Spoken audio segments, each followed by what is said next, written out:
Solen, kamusta ang bagong kasal? Kamusta ang bagong kasal? Sorry po? Kamusta ang bagong kasal? Ayoko i-share. Sa end of the year na lang. Pero hindi pa nangyari anything. Parang Any year? and then, parang we just celebrated in Argentina kasi hindi ko nakita yung parents ni Nico in 2 years. So yun, since the engagement wala pa pang anything. I don't even have Can you clear things out? You were not married? Ha? Hindi ka kasal? You were not married? Parang celebration lang. Celebration lang. So it's not marriage? Celebration. I haven't done any church, I haven't done any, wala akong wedding dress, wala. Parang exchange of commitments. Parang yun, parang officiating yung mga ganun. Pero it was more for talaga for the Argentinian, yeah, celebration lang. Pero I remember na doon, ang gusto mo yata is sa France kay kasal. Kakasal ako sa France in the future. Yeah. Hindi right now. Kasi nag-confuse nga kasi You're still single. Single. Single din. Yeah. single ka sa Pilipinas. Single ako. So not using his name. No, stuck ako. But when the big day happens, I promise GMA will be the first to have all the videos. Kasi na-confuse yung mga fans kasi sa Wedding siya. Celebration lang for the union. Kasi yun, wala pang celebration since the engagement. So hindi yung priest or No. Pastor? No, wala. ano siya? Civil No, later pa.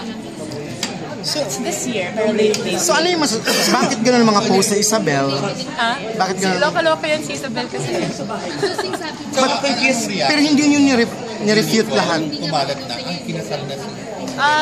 Gumawa lang siya. He was just laughing. Tapos, yung nanay din niya, she laughed kasi nagulat na yung picture niya nasa isang papel dito. I don't know which one. Manila Bulletin ata. Nakalimutan ko. Pero yun, funny lang. It was really just kasi lahat ng mga kaibigan sa pumunta doon. Pero it just became walang invite. It was just ako I'm there every year, diba?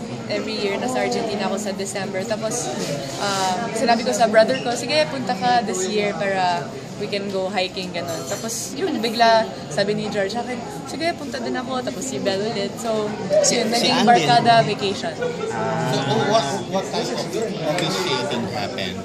Just parang celebration of a union. Walang priest, walang pastor, walang ring. white gown. Walang ring. Parang ganun. And dress then lang. Ano na? Actually, white yung favorite color ko since naging kuchina ako sa Marma. So then bakit hindi nyo ni-refute lahat ng balita? Marriage, it was not wedding, it was just a celebration. Celebration. Union. So walang ring yun? What do you want to tell? Walang ring. What do you want to tell your fans? Kasi your fans are... Anyways, since yung mga interviews nung dati we became engaged, syempre naman lahat ng gusto mong malaman kung kailan yung wedding and everything. Pero yun, I promise na ayoko i-share yung preparations kasi feeling ko mas personal yan, tapos medyo stressful, so ayoko na i-stress na idagdag na ng mga tanong. So pag nangyari na yung big day na yan, So okay lang sa inyo yung balita? and then I will share everything. Kasi kumalat sa lahat ng news. Okay lang, magdaday yan. In 2 weeks. So then, dito ka ba'y kakasal or sa France katulad ng original plan? Abroad. I'll do it in France. Yeah. Wala dito? Wala. Walang date? Wala. Meron. Pero May. This year? This year. This Pero year? later. Very, very late. May nabago ba dun sa union na yun after sa No, kasi diba, we've been living it for 5 years together. So wala talagang...